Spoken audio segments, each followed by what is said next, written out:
Welcome to Bob Cargill's Marketing Show, a ridiculously awesome podcast bursting with insightful commentaries and intriguing conversations on the topics and issues that are on the minds of marketers, advertisers, social media, and PR professionals today.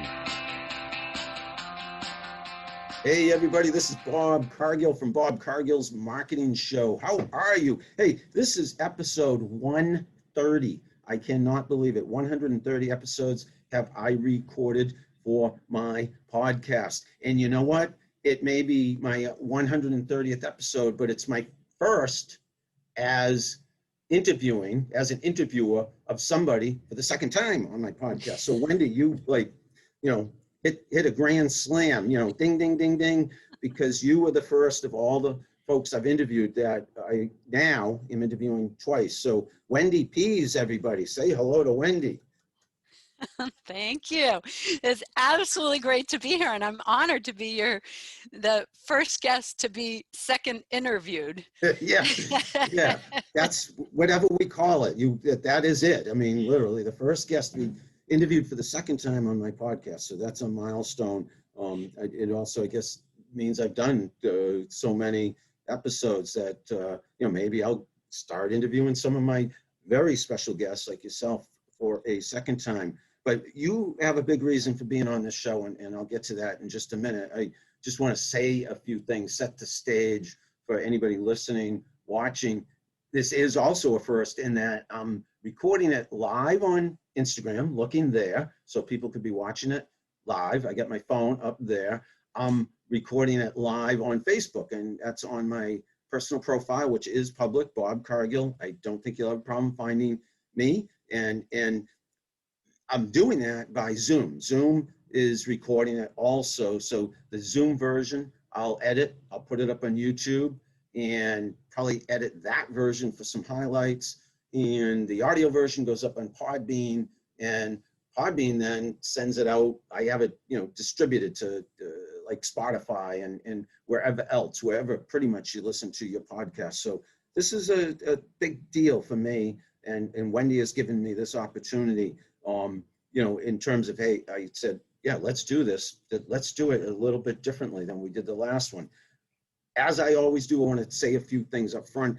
It's Friday, June 11, 2021, as I record this, and most of the podcast, well, all of them in the last year or so, I've been saying, hey, we're in the middle of a pandemic, sad, difficult times.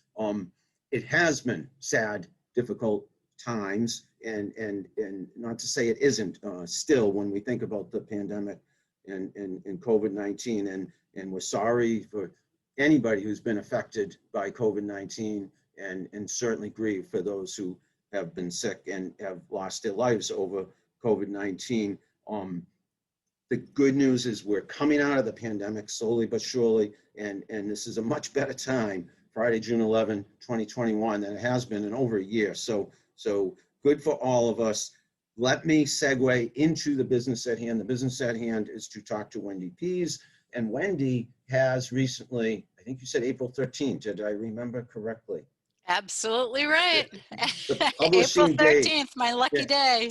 Wendy Pease is going to tell us all about herself, because I'm going to, if you don't mind, skip over the intro, formal intro, but intro you, if you will, as an author, as my neighbor down the street in Sudbury, and as the publisher, the writer of a published book, her first, The Language of Global Marketing, Translate Your Domestic Strategies into International Sales and Profits. And look at her, she's got a copy of it right there in color. I like that, because I'm looking at the PDF version, if you will, that you kindly sent over to me, and I've been reading, and I'm so impressed with it. And I'm going to ask you a bunch of questions, but before I ask you questions about the book, because I did not read your bio, I want you to tell people a little bit about yourself, your background, where it all began, Wendy. Please, the floor is yours. How you got from there to where you are now at the highest peak, although you're going to go even higher, I know, with first book of many, if that's your goal. But Oh, I anyways, got 2 more in the makings look right at that. now. See? I didn't even know that. Can't keep up with life as it is right now, but I got 2 more because I found that I really enjoyed the writing process and the whole getting the book to publication. You set So, such a high bar, Wendy. Go ahead, please. Tell people about yourself if you don't mind. okay, sure. Yeah, so I'm president and owner of Rapport International, and what we do is we connect people around the world by providing high quality written translation and spoken interpretation services. So if you need to communicate with somebody and you don't speak their language, you can come to us and we can help advise you on the best way to do it, whether you need telephone interpreting or multilingual chat, or whether you need your website done, or whether you need a live interpreter. So there's all different ways that you can communicate with people without speaking the language. And so I bought the company 17 years ago. We have been virtual since before the cloud. We made another acquisition of a company in Nebraska about 6 years ago. I've got an incredible team right now. I just love working with them. So we're having a ball, and we have a 100% satisfaction guarantee and 100% on-time delivery rate.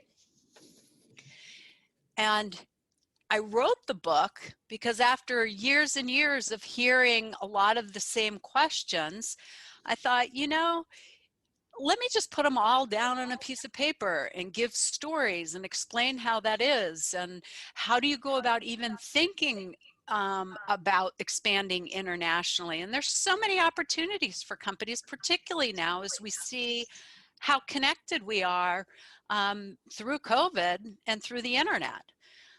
So I really wrote the book from my experience with running Rapport International and helping customers and trying to help more people get out there. Brilliant, Wendy. And a lot of folks, myself included, want to be published authors of a book and know what a huge accomplishment it is. So kudos and congrats to you. And I imagine, based on what I've read so far, and I did skim the whole thing, but I am in the middle of reading it word for word. I imagine it's a hit with your audience, and that you're very happy with it, because I was very, very impressed. Am I correct in that assumption that things are going well with sales and distribution of the book? I have been blown away by the reviews that I've gotten. I am so honored. I'm so thrilled, because I really wanted to take the time and put something out there. And I am surprised now how often I refer to the book when I'm talking to clients, and I'll say, oh, you know what? I covered that in the book. Let me send you a copy of it. And you can buy it on Amazon. It's for sale there, and Barnes and Noble and all the other places that you want to get it. So it's distributed widely. I'm appreciative for anybody that leaves a review, because like I said, I've got a couple of other books in the works, and so I like to know what the feedback is, honest feedback, so I can continue to improve. I've got a couple of professors that left early release reviews. I've got some well-known marketing people. And so I've just been really, really honored, and I'm really happy with how it turned out. And I'm so hard and so critical on myself that it feels good to put something out there like that and be proud about it. Well, that's why you're so successful, being hard on yourself, critical of yourself, and you didn't know in introducing yourself, you have an MBA from Dartmouth and graduated in 3 years from Penn State and in foreign service. So you again set high bar, probably starting with yourself. Yes. and Yes. the team you build, I'm sure, is as stellar as you are. So that's your company. In turn, Rapport International, I'm sure your clients are very, very happy with what they get when they hire you. I looked at the book again. I'm in the process of reading it, but I looked through the whole thing, and you have case studies, and I'm going to ask you about a couple of those. You have lessons learned towards the end of the book, It's 19 chapters, if I counted correctly. It's close to 200 pages. If I'm, again, approximate, you probably know exactly how many pages. And It again, depends on if you count the glossary and the table of contents and stuff like that. So yeah, close to 200. and each chapter starts with a quote, and Yeah. and I love that. And also the hand, is that the logo? Is that the book logo? Or does that have something to do with your company? The hand, am I? It's interesting. Our logo is it's abstract. I don't know, I should have a copy around here someplace, but I don't have easy access. But it's two hands that are abstract that are working together, and they're even because it symbolizes how we work with clients. And I like that from the beginning, that we're working together. I can't do it alone and you can't do it alone. And we talked about whether we Ah, rotated up or down, and we didn't want yep. that, so we kept it here. I owned a company before I went to business school, and the logo was a handshake.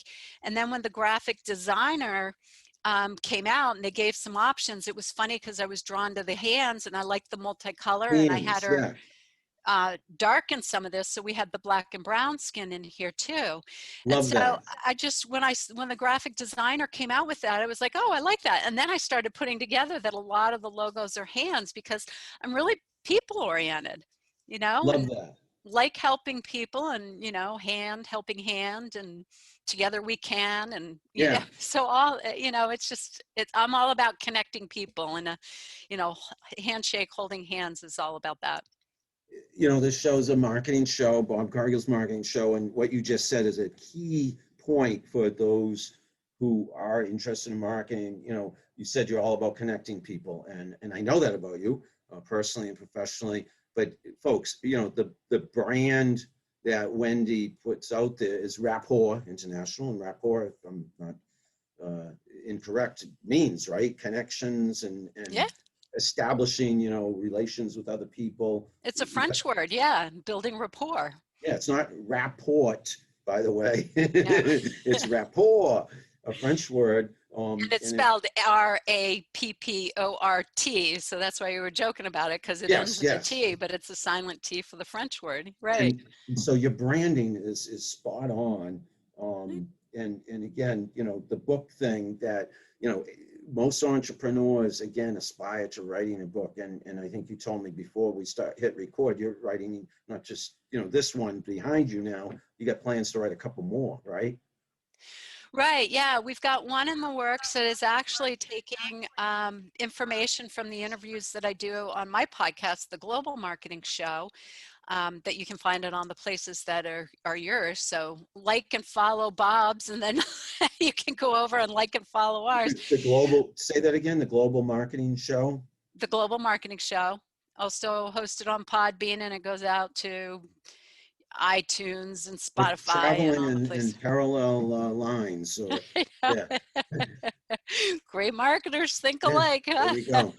And the coincidence of all coincidences is you're like a mile down the street, and I'm a Right. runner, and I run by your house an awful lot. I think I've Yeah. only seen you there once, maybe in the street out walking or something. But I know. yeah, I always look for you because I know we're on your loop. I run by there probably once a week. It's one of my Yeah. many routes. But anyways, I interrupted you. Go ahead. Yeah, so the next book will be more in the vein of Who Moved My Cheese, or the 1 Minute Ooh, Manager. yeah. So it'll be the quick learning. So this has research and statistics and to-dos in it. So it's written for the business owner. The other books on global marketing are textbooks. So I wanted something that was affordable and very practical. But the next one will be more of a lighthearted, what are the things I need to know about global marketing? And then another one I'm working on with Scott Wild from HubSpot is about the customer experience. And so we're going to pull in his customer experience and then the global, and wrap that together. So that's in very, very early stages. And you might know Hannah Pence from Sudbury. I don't think I do. No, Hannah well, Pence. Hannah Pence, she Okay. is co-writing the Who Moved My Cheese version of the Oh, book. look at you, Yeah. Wendy. And I said, I did not know all of this, that you set the bar high, and just going to go higher and higher. And it's true. I mean, I see that in you. I mean, I think we only met a few years ago, and I saw that in you right away. Well, Obviously, I'm seeing the same with you. I mean, look at your road show. You got the podcast. You're doing the live stuff, which I haven't started yet. You had the live road show, which was a real hoot. Yes. A lot of good information there. Then that darn pandemic had to happen, huh? I know. Get in the way of those live events. But you we're do going to be all back. the great posts. Yeah, thank I you. love That's how very you kind of do you. the walking ones and the talking. Yeah, I listen to them all the time. Very kind of you. And I do have the book in the works. You know that. I It's know. being edited right now, and we're going through some issues with regard to how to get it published. But 70,000 words. It's not about my book today, and my book isn't published. Yours is, so you're definitely ahead of the game. Let's focus on the book, because that's what we agreed. I want to talk about, and I hope you agree to that. Sure. You talk about Frosted Flakes. I know there's a story there. So it's right at the top of my list in terms of question I wanted to ask you. 2 words, Frosted Flakes. Tell your audience whatever the heck I'm talking about when I say Frosted Flakes. Sure. When I was a kid, Frosted Flakes were my favorite cereal. And we lived in Taiwan in a small farming community because my dad was in international agriculture. So there was a military base over an hour away from us that had a commissary, but since we weren't part of the military, we couldn't shop there. And at the time, there was not cereal in the general marketplace in Taiwan. So we had to go to this little black market store to get Frosted Flakes and, to get any cereal. I mean, I would have taken any cereal at that point. And I still to this day love cereal. I happen to eat more granola, but, at the time I wanted Frosted Flakes or whatever we could get U.S. sugared cereal. So my point of telling this story was, when I was growing up and lived internationally in Taiwan, we had to go to a black market to get U.S. products. And it used to be only the large companies that exported because they had the resources to do it. My point in this book is that it's changed. The internet has leveled the playing field. And now, even though only 1% of US companies export, 98% of those are small and mid-sized businesses. And by just putting some translation on your website or going to access your federal and state resources, you can get grants, free money to help you with translation in your website, and you can get free consulting. That with this level playing field, anybody can go international as long as you have a product or service that you could sell internationally. Anybody can go international if you have a product or service. And that, if I was editing highlights, that could easily be one of them. And my little quote that I put out there on Twitter. And you also said something else that resonated with me, that the internet has leveled the playing field. And I say that with regard to social media all the time. Right. So, what you have to offer clients, because I think I read somewhere, did I not write it down? But there's only a tiny percentage, if I'm not incorrect, of, say, businesses in the United States that actually have tapped these international opportunities. And I imagine what you have to offer is what they don't have. Am I right? Absolutely. And a lot of companies fall into that, well, I'll just put the Google Translate plugin into my website. And that is like nails on the chalkboard to me because there are so many problems with it. And I get into it in the book that there's placement problems, there's accessibility problems, there's search engine problems because the content shows up as duplicate content. And there's so many better ways to handle your marketing translation. Just doing a landing page or a mini site can save budget, but you can really connect with your audience. And it's all about connecting with your buyer because that's what's going to take them through the journey. If you don't have an audience, it doesn't matter, what you got for a product or service. You have to connect with that audience. And clearly, like you said, the internet has leveled the playing field, and with social media, that what I do for my clients, and I know you provide that probably as well to some degree. You know, there's no excuses really not to be going international as long as that audience is interested in your products and services. Right. What's the beginning steps, if you will, of going global? You know, let's say let's say I don't, so could I go global? Could I, you know, I'm a, you know, social media consultant, copywriter, et cetera, et cetera.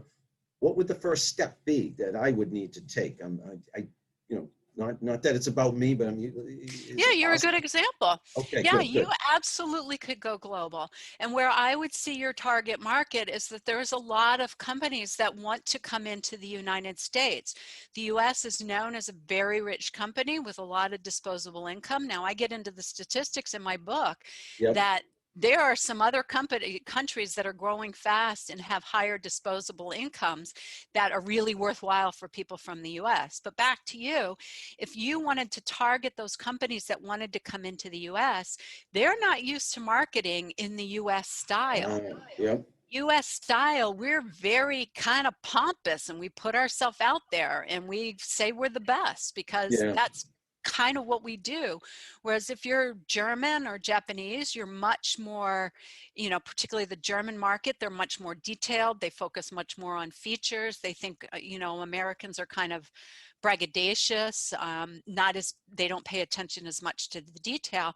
So if you think about a German company coming into the US, Americans are going to gloss over because Yep. they're looking for the benefits.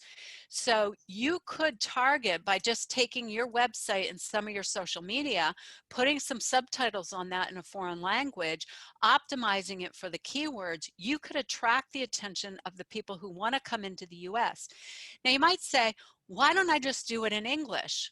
Because even if people who are going to hire you can speak enough English to communicate with you to buy your services, they still want to buy from you in their native language because Yes. that's when they're putting their money on the line and they want to know that they can trust you. And as you say, or should I say, as he says in your book, you quote Nelson Mandela, something about if it's a language people can understand, you might, you know, connect to the head, but if it's their language, you connect to the heart. How's Oh my that? gosh, you are How's a that for good having? marketer. You are a good marketer because you know it's all about the heart. Yes, and I did my homework. I looked at those Yes. quotes that you shared at the beginning of each chapter. But you are again spot on with, you know, the messaging, and also again, we didn't plan this, that question. I had no idea. So someone like myself, you know, multiply that times all the agencies and consultants who do what I do in this country. That could be just one. That's all, and that's only a sliver, obviously, of the number of businesses, you know, the industries that what you do could service, and imagine the possibilities. I'm sure you have. Oh, I do. Now you think about you. So all the agencies that are out there that could open their mind to companies coming into the US or helping their companies go external. So I spent a lot of time talking to creative agencies saying, look, think about your clients. And a Yeah. lot of them will say, oh no, my clients aren't interested in that because they haven't asked for it. But as a creative agency, you want to be driving new ideas. And so if you bring to them the idea of, hey, you've got these products and services, you could be selling internationally. All you know, what you've just done there is told them some new ideas. You've increased the potential to provide more work for them. You partner with an agency like ours, and then we can provide the translation, the keyword research, the advice on which countries to go on, how to get the resources, how to get the grants. I mean, if you've got clients that are interested in going international, I can connect you to the people in Massachusetts or New Hampshire or wherever you are. I see Wendy from Inspiring Decisions just joined. Good to see you. So I can connect you to people in every state that can provide grants to help you update your website and then do the translation for it. So it's such a no-brainer for Yeah. creative. Yeah. Clearly. If folks see me go and put my hand up here. That's my phone is up above my laptop, and I'm waving to, and I don't know if I wave to inspiring decisions, but I'm going to right now. And that's what I'm doing. I'll wave on video rather Yeah, than. I'm trying to make it happen. I'm trying. Yeah, that's the real wave, but there's a little button you can hit. So, Right. so for folks who are just joining, I cannot see my Facebook because I did not put it up on my second monitor here. I put up Wendy's book so I can look at it, the PDF version. Here I have my Instagram, so I can see who's joining. And right here in front of me is Zoom, and that is pumping it out to Facebook. So we got, you know, multiple things going on right now, so we can capture this fantastic content. And we're in the middle of this great discussion about global marketing, the language of global marketing. Wendy Pease's new book, awesome book. I'm going to bring up a couple brands that I know you talk about, you know, for case studies. One particularly resonated with me because my son Ben just talk about the pandemic. Hopefully come winding down and people are traveling. My son Ben and his girlfriend just went down to Florida, and they're in an Airbnb. They rented an Airbnb, I think a whole house in Florida. But you mentioned, so that's why it struck the chord. You mentioned Airbnb as a good example, I think, of international marketing. So can you talk about them if you don't mind, Airbnb, because they're in your book. Yeah. Yes. I did some comparisons about where you need to have high quality translations and where you might use Google Translate, and where you can get away with just English.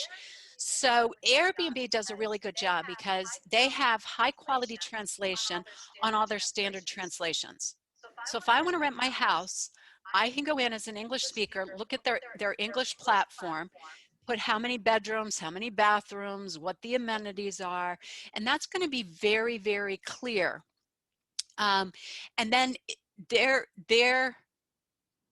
it's just numbers that you would pick. And so if I happen to speak Spanish and I live in Argentina, I go into the Spanish platform, I can get all that information. So that they have writing patterns that they implement, and their translation works very good because they're using symbols or numbers that can convert over.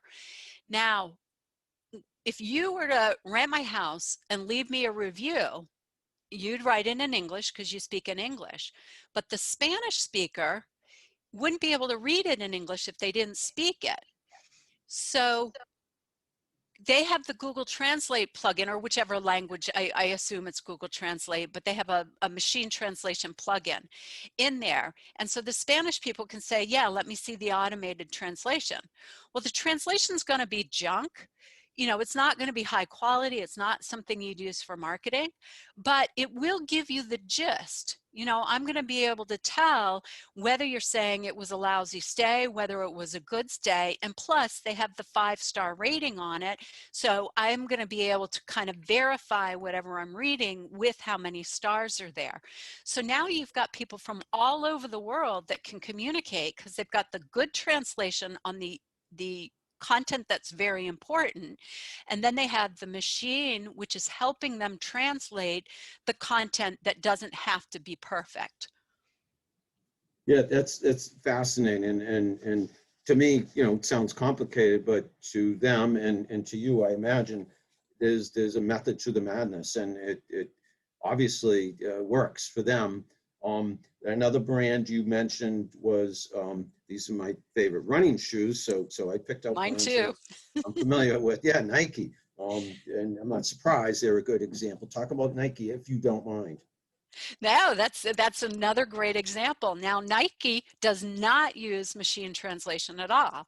They're a consumer product that has to have high quality because, you know, you ever price out some Nike shoes anyplace else in the world, they're way more expensive than they are here. And so they have to make sure that they're providing high quality translation, and they have to provide that it's culturally adapted for anybody that's visiting their website. So if I visit the Nike.com website here in the US, I'm going to get products that I'm interested, products that are very Americanized. I'll probably even get references to sports teams that are near me. Whereas if I lived out on the West Coast, you know, I live near Boston, so you know all our teams, but if I lived out in San Francisco or Seattle, their teams might even come up. So it's very, very localized. Now, if I go to a Nike site over in Europe or South America or almost any place else in the world, the first sport that's going to come up is going to be a soccer team or soccer references, or as they'd say in every other country in the world, football, because that's what's really going to pull people in. And then they've got different clothes, they've got different colors because they're really adapting it to what's going on there. So that's a very localized site that has to be high quality and really connect with the user. Great case study, great example, obviously. You also point out that something that probably not everybody thinks about or realizes without thinking about it or doing their research. I'll ask the question, I know the answer. English. A lot of people think it's the global language. That is not true, right? No, no. But I am I do. right that some people think that it is? Oh, you'd be shocked at the number of Americans who think that English is the global language. People outside the country, well, I correct myself. Some people will say, yeah, English is the global language. And then I'll say, well, will you buy off a site that's in English? And they're like, oh, no, I want it in my language. So where English is the global language is if you go to trade shows, you're very blessed if you speak English because a lot of people will have rudimentary understanding of it. But if you really want to sell something, you really want to connect with your buyer, you have to do it in language. And there's all sorts of research from Gardner, from Common Sense Advisory, that talks about the importance of translating your marketing content. 90% of the people are going to spend more time on a site that's in their native language. 76, 72 in the 70s are more apt to buy, so more time, more buy, and then over half of them are willing to spend more money if you have translated content or in their native language. So how ironic that so many people mistakenly think English is the global language when it's actually a tiny percentage, right? Of Yeah. people in this world, like small percentage, correct? Tiny percentage? Yeah, I mean, if you count bilingual speakers, you get to the numbers. But in the book, I have some pictures of the number of speakers of all the different languages. And I think what the key thing to remember is that there's about 7,000 languages in the Yeah, world. crazy number that I never would have thought without having read the book. And so tiny might be an exaggeration, but it's a smaller percentage than most people think that speak English or understand English throughout the Right. world. But when you're thinking that you can't market in just one language or in English, I mean, there's more Chinese speakers, there's more native Spanish speakers. So if you're trying to think about which languages you translate into, there's about 10 languages that you want to use in marketing. And if you do a couple of dozen, you're talking to 75 to 80% of the world. Okay, I'll put you on the spot. Can you tell us what those 10 or so languages are? Could you name some of them? Oh yeah, Chinese, Spanish. Let me flip it open. Yeah, Uh, go ahead. I'll get them all in here. So English, Chinese, Spanish, Arabic, Portuguese, Indonesian. Indonesia is a real good country to export now too. That's become really popular. French, Japanese, Russian, and German. This is the Fascinating. top 10 languages on the internet. Now, if current research that came out that I read after the book was that it used to be English was way more the dominant language on the internet. But what they're finding is on the internet, most of the websites is launched in English, but now as more local people are getting websites, they're doing it in their native language. So the percentage of English language websites is actually dropping as the proliferation of websites in other languages is rising. Fascinating, fascinating. A couple more questions, then we're going to wind things down, Wendy, if you don't mind. I think both you and I have hard stops coming up. But I wanted to ask you, just get a few more quick questions in there, and also mention on Instagram. Again, I can't see my Facebook page to see if people are asking questions there, but I don't see inspiring. any questions. I'm watching. Oh, awesome. I Inspiring see Melissa decisions. Pond is on there. Hi, Melissa. How are you? Thank you, Wendy, for monitoring the Facebook for me. And I know Melissa. Great to see you, Melissa, and congratulations on your recent election. Yeah, she was just elected an official in a neighboring town. Town official. Congratulations, Melissa. Inspiring Decisions says this is a priceless resource on Instagram. I assume they are talking about the book or maybe this conversation. But yeah, the book, the more I learn, I mean, listen, frankly, Wendy, this is not, obviously anywhere near my area of expertise, but I am in marketing and I'm a creative person. I write, I provide social media, I consult on strategy. And yeah, top of mind now is me saying to clients, have you looked at Rapport International and considered translating domestic strategies into international sales? Because it seems to me like there's a mountain of opportunities here, and I think you've explained why the opportunity is so huge. But is there, you want to expound on that? Why the opportunity is only going to get greater as we go forward? Oh, absolutely. Absolutely. There's something called an accidental exporter that's happening more and more, is that people who are astute marketers and paying attention, if they're looking at their analytics, they can see what countries people are coming in from. And we've had clients call us up and say, I'm getting visitors from Germany. I'm thinking if I do a little translation on my website, it'll increase. We had another client, customer that said, they noticed that every time they made posts in Spanish on their social media or they post a blog, they saw the number of inquiries for their services go up. So there's a direct correlation. And so if you pay attention to where that's coming from and then just add it in, you'll be able to increase your business. And back to the statistics show that companies that export have higher revenues, higher profits, higher valuations, they pay higher wages, and their IP is worth more, and they've got a more defensible business in their home market. Because when things tank in one country, they could be skyrocketing in another. Diversified, and you have a multitude of opportunities. Companies that export, that's the way to go. I mean, if you don't know how to make it happen, you should be talking to Wendy Pease and Rapport International. There was also something else I wanted to mention about your book. I thought it was, hey, I might learn, working on my book, finishing up, something I haven't done yet. Maybe I could borrow this idea from you or not. It'd be a lot of extra work for me now that I think I'm done my book. But all that aside, you have action items, and I was very, very impressed.